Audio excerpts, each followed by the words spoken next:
Welcome to a new story made by Oracle One. The Burning of Smyrna. In the shimmering heat of a late summer afternoon in 1922, the streets of Smyrna were alive with a familiar bustle, the kind of energy born from centuries of trade and culture intertwined on this ancient port city nestled on the Aegean. Sons of merchants hawked their wares alongside Armenian silversmiths, Greek sailors laughed as they unloaded crates heavy with figs, and Ottoman calligraphers dipped their brushes freshly into black ink, ready to decorate papers with beauty and grace. The air, heavy with the scent of cloves, roasted lamb, and salt from the sea, carried with it the promises of prosperity and stability that the city had always known. At the heart of this vibrant mosaic was 17-year-old Eleni Parmenides, daughter of Nicholas Parmenides, an esteemed Greek merchant who traded fine linens and spices from Alexandria to Salonika. Her delicate hands, calloused with age-old practice from unraveling silk threads, were at once capable and gentle. Her hazel eyes sparkled like the Aegean Sea beneath a cloudless afternoon, brimming with dreams not just of marriage and family but of adventure, and of a world beyond the rolling hills of Asia Minor. But all that comfort and hope trembled on the brink of a yawning chasm. Elena looked up from the ledger she was filling to see her father's face darken in the doorway of their grand stone house, thick with shuttered windows painted in peeling blue. Distant thunder had begun to rumble, but that was no storm. Smoke, dark and foreboding, crept into the sky above the city's narrow lanes where children once played and merchants argued about the price of silk. Whispers in the marketplace had become fervent rumors. Turkish nationalist forces were advancing. The Greek army was withdrawing. The fragile peace the city had clung to was shattering. Eleni, her father said, his voice tight but controlled, "Come. Now." She stumbled to her feet, heart pounding. Outside, the street was in chaos.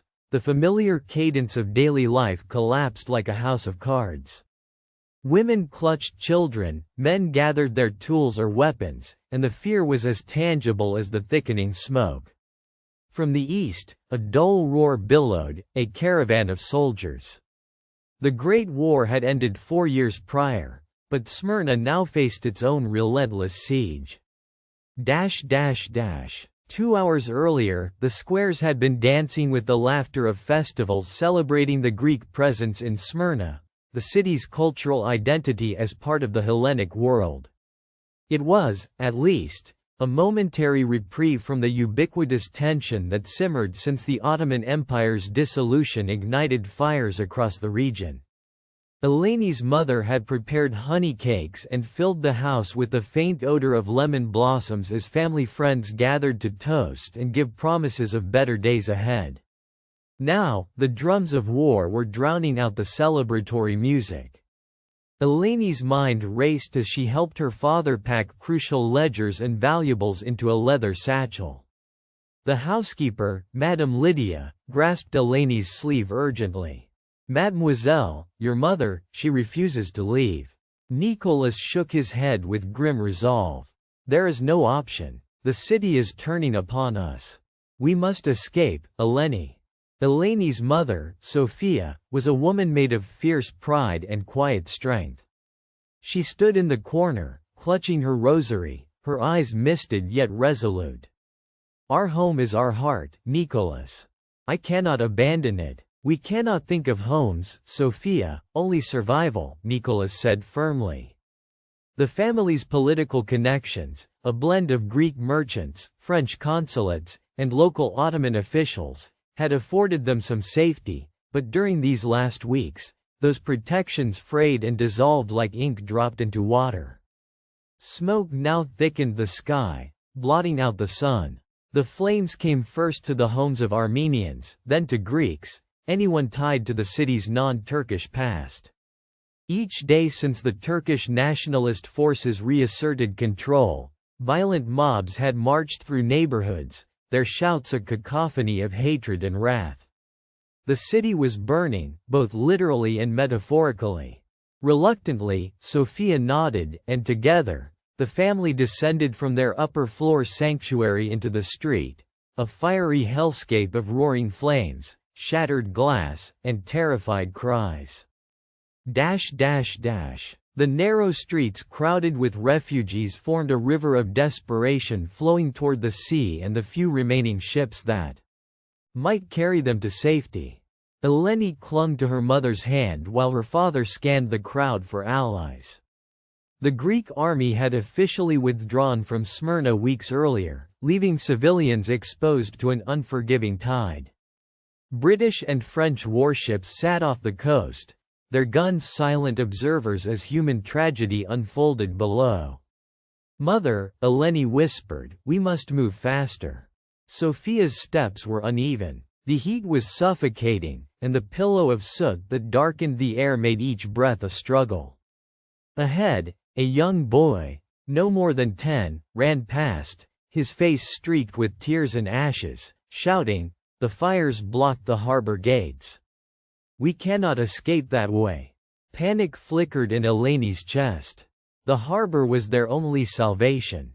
Nicholas gripped his daughter's shoulder. "We must find passage on a ship still anchored. Follow me." They approached the docks, once brimming with the salt, stiff smell of fish and the hearty sounds of sailors at work. Now, the quays were chaotic, crowded with thousands attempting to clamber aboard boats listing heavily under the weight of desperate families. Eleni noticed an old Greek merchant ship, the Dodekanissos, still at anchor, its sails furled but engines idling. A handful of uniformed sailors guarded the gangplank, tired and wary, deciding who could board and who could not. "Our name is Parmenides," Nicholas implored. "We have letters from the consul. Please, let my family aboard." A broad-shouldered officer, face weathered and sunburnt, scanned the crowd before gesturing curtly. "1 minute, but only if you come quickly. Space is scarce." Eleni's heart pounded as the family surged forward amid the shoving mob. A woman screamed behind them as flames licked the edges of a warehouse.